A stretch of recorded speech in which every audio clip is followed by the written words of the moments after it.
Qatar's stand has been very, very clear. We are against any act of aggression or any threatening of use of power or the use of power against the sovereign country or trying to undermine the territorial integrity of any country. And we made this very clear. We have to stick to the international law and to the UN Charter, and this needs to be respected because otherwise the world will be in a chaos. So we keep our communication channel with all the parties. I was in Moscow approximately 10 days ago. I had the chance to have a conversation with the foreign minister of Russia talking about the Ukrainian issue, but also keeping the communication ongoing with our Ukrainian counterparts, trying to help or offering our help or contribution to de-escalate the situation and put an end for this war.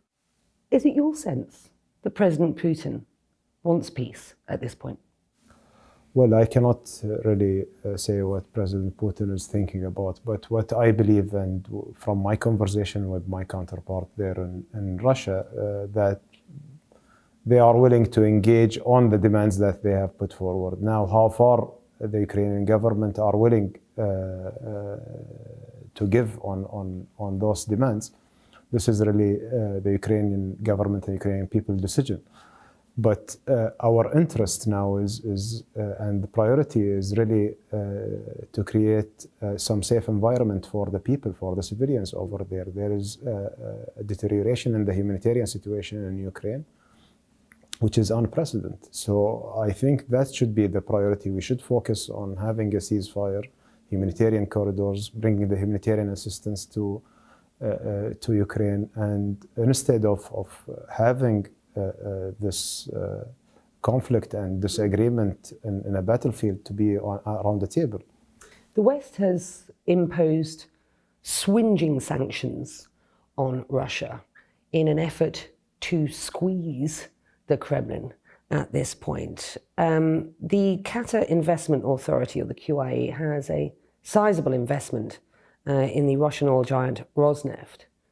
Is Qatar prepared to withdraw from Russia? Do you unwind that position? Well, actually, right now with the current situation, we are not thinking about any new investments there. Even, by the way, in Europe, until we have some clarity on the stability of the situation. But our decisions that we have took in the investment at that time was based on a commercial assessment. And these investments are still ongoing. So you'll make no new investments right now, in Russia? In the current environment, I think that the investment is really under a lot of review. The Norwegian Sovereign Fund has unwound its position in Russian companies. You're saying that Qatar investment in Russia is under review at this point? For the current time, our investment decisions, as I told you, is based on commercial assessment, and what we have currently in Russia, we are not thinking about increasing that these days until we see a better atmosphere and more political stability. You often play mediator.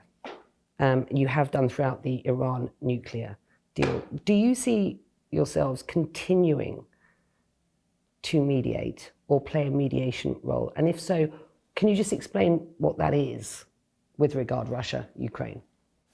Our world is interconnected. So whenever we see that we can offer our help and support for any efforts, we will not hesitate to make our offers. And this offer is extended to the Russians and to the Ukrainians in order to find a common ground and to put an end for this humanitarian catastrophe. And we will never give up on our efforts. It has been successful in several places. It didn't work well maybe in other places, but we have to continue to pursue that way. If no countries will adopt this view of shared responsibility and share the future of the world, then the world will be in a very difficult situation. I want to talk about the Iran deal. You've played what seems to be a significant mediation role. Could I describe it as that with regard Iran? Well, Iran is our neighbor, and anything that happens or evolve over there, it definitely will affect us as Qatar, but will affect also the GCC countries. US is our ally, and we want to see an end for this JCPOA negotiation by bringing all the parties back to the JCPOA commitment, because this is something we see is very important for the region and for the stability of the region, and we don't want to see an arms race happening here.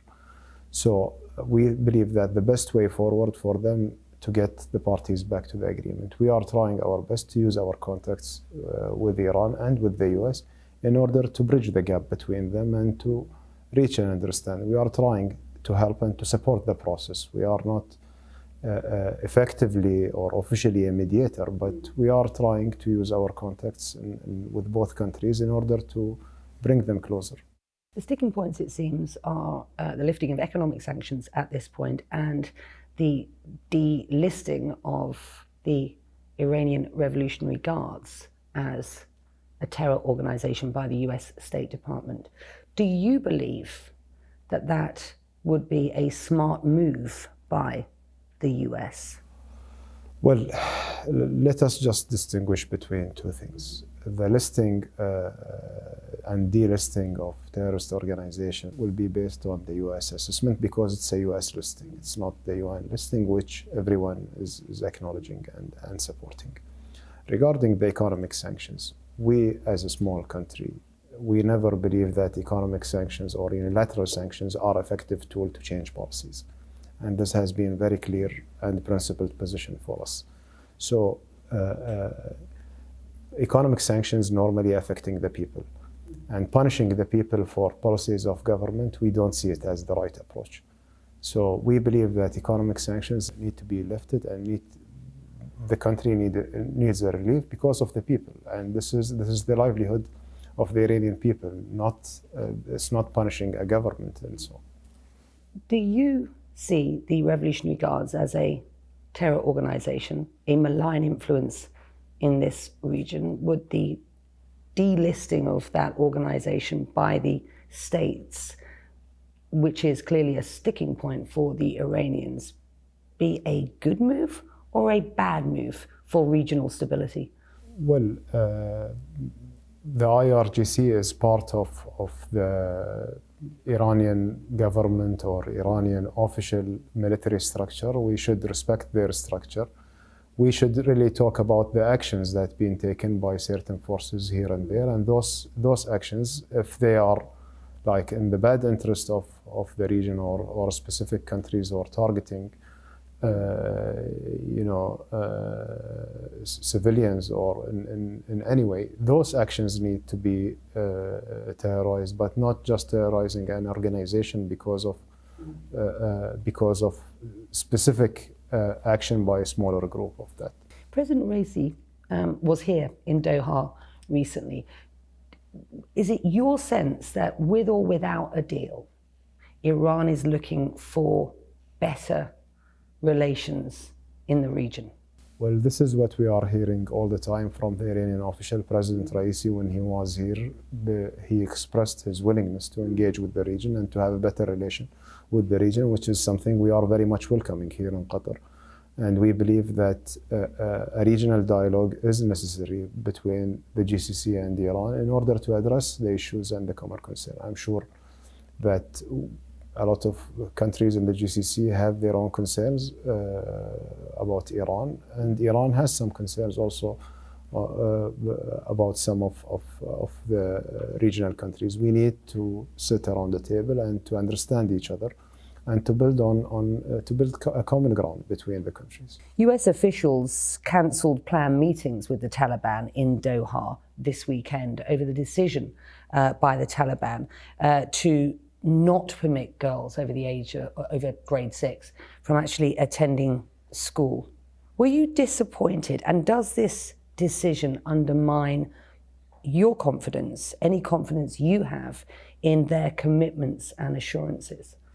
Well, definitely this decision was very disturbing and disappointing for us, and we have expressed that publicly, and we are going to express that very firmly with them when we are talking with them. We believe engagement will remain very important to ensure that they revisit this decision and they allow back the girls back to school.